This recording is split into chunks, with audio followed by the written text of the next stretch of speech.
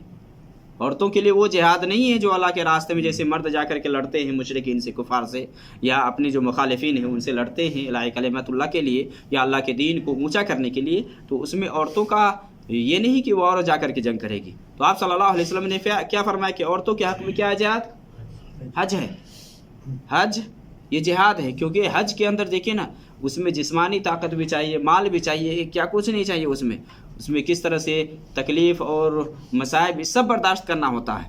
تو یہ بھی ایک طرح سے ایک جہاد ہے، یہ بھی جہاد ہے. حج کو بھی جہاد سے تعبیر کیا گیا ہے کیونکہ اس میں تھکاوٹ، پریشانی اور اس طرح کی باتیں ہوتی ہیں. تو صبر و تحمل سے آدمی وہاں حج ادا کرے گا کیونکہ اللہ کی رضا حاصل کرنے گیا ہے. تو اللہ کو خوش کرنے کے لیے اگر گیا ہے تو اس کو چاہیے کہ اس عمل کو صرف اللہ کے لیے خاص رکھے، اللہ کی عبادت میں کسی اور کو شریک نہ ٹھہرائے. کیونکہ اللہ رب العالمین نے فرمایا وَمَا أُمِرُوا إِلَّا لِيَعْبُدُوا اللَّهَ مُخْلِصِينَ لَهُ الدِّينَ. اسی بات کا حکم ملا ہے کہ صرف اللہ کی عبادت کریں.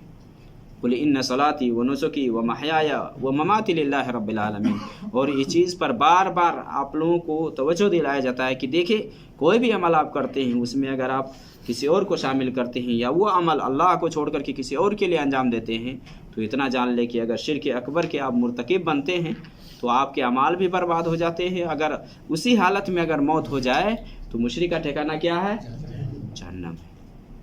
تو یہ حج مبرور بنانے کا طریقہ ہے کہ سب سے اہم چیز اخلاص پیدا کرے، دوسری چیز نبی صلی اللہ علیہ وسلم کی جو سنت ہے اس کو آپ اپنائیں، اور باقی جو چیزیں ذکر کی گئی ہیں کہ حج مبرور کب ہوتا ہے اور کس کو حج مبرور کہا جاتا ہے، تو جس کا خلاصہ یہ ہے کہ آپ گناہ سے بچ جائیں، گناہ سے بچ جائے اور اعمال صالحہ کو انجام دے اور حج کے درمیان میں فضول اور بیہودگی اور اس طرح کے جو اعمال ہوتے ہیں یا اس طرح کی جو باتیں ہوتی ہیں وہ سب نہ کرے۔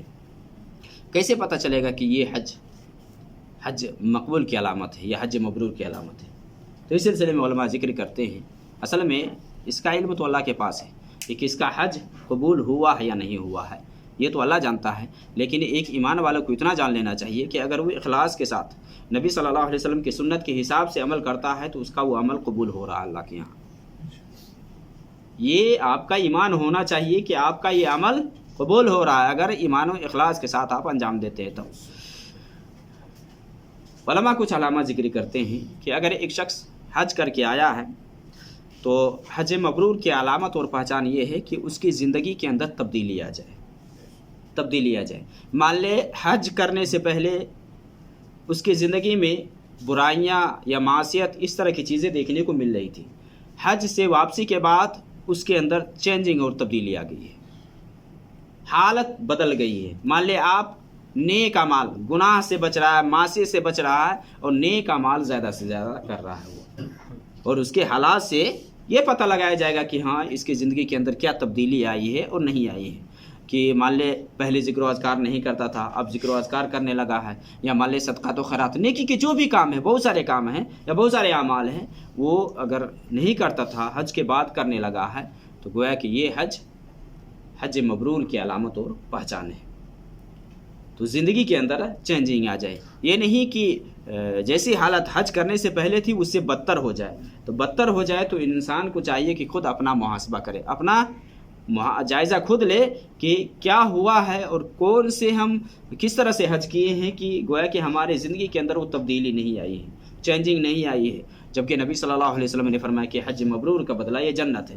تو جنت اگر نظر کے سامنے ہیں تو ظاہر سے بات ہے کہ جنت کے لیے تیاری کرنی ہوگی، اور جنت کے لیے وہ اعمال کرنے ہوں گے جس میں اللہ رب العالمین راضی ہوتا ہے، جسے اللہ کی رضا جوئی حاصل ہوتی ہے، وہ سب اعمال کرنے ہوں گے۔ تو یہ علامت بتاتے ہیں کہ زندگی کے اندر چینجنگ اور تبدیلی آ جائے، گناہ کے کام چھوڑ دے اور نیکی کے کام وہ کرنے لگ جائے۔ مان لے حج کرنے سے پہلے وہ اپنی زبان کو محفوظ نہیں رکھتا تھا، اب حج کرنے کے بعد اپنی زبان کو کنٹرول کرنے لگا ہے، یا مان لے جو حرام کام کرتا تھا ان کاموں سے بچ گیا ہے، تو یہ اس کی علامت اور پہچان ہے، حج مبرور کی علامت اور پہچان ہے۔ اللہ رب العالمین نے ہمیں یہ موقع دیا ہے زندگی میں ہم حج کریں، یا جو بھی حج کرنے کا ارادہ رکھتے ہیں ان کو چاہیے کہ پہلے سے بالکل عزم بنا لے کہ حج سے پہلے سے ہی اپنے کریکٹر کو یا اپنے کردار کو سنوار لے، آدمی اپنے کردار کو سنوار لے اور حج جا کر کے اس حساب سے کرے جس حساب سے مطلوب ہے۔ ایمان و واجبات اور ارکان اور ساری چیزیں مطلوب ہونی چاہیے اس کے اندر۔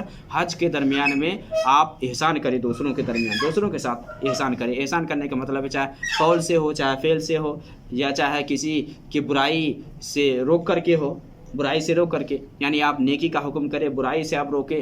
حج کے دنوں میں بہت سارے کام ہیں جو آپ کر سکتے ہیں، صدقات و خیرات ہیں، زکوٰۃ ہیں، اور اس میں جیسے وہ قرآن کریم کی جو آیت ہے لیس البر ان تولوا وجوہکم قبل المشرق، کئی چیزوں کا 6 چیزوں کا ذکر آیا ہے، ایمان لانا ہے، نماز پڑھنا ہے، اسی طرح زکوٰۃ دینا ہے، یہ سارے کام ہیں، یہ سارے کام۔ اور آدمی حج کر رہا ہے، نمازیں نہیں پڑھتا ہے، حج میں بھی جاتا ہے نماز نہیں پڑھتا، کہتا ہم حاجی بن کے آیا ہے نا۔ تو گویا کہ زندگی کے اندر تبدیلی نہیں آئی ہے۔ اگر حج کر کے کوئی گیا ہے، زکوٰۃ نہیں دیتا ہے، حج کر کے گیا ہے، ظلم و زیادتی کرتا ہے، تو اسے سدھارنے کی ضرورت ہے، خود اپنے اندر تبدیلی لانے کی ضرورت ہے۔ اللہ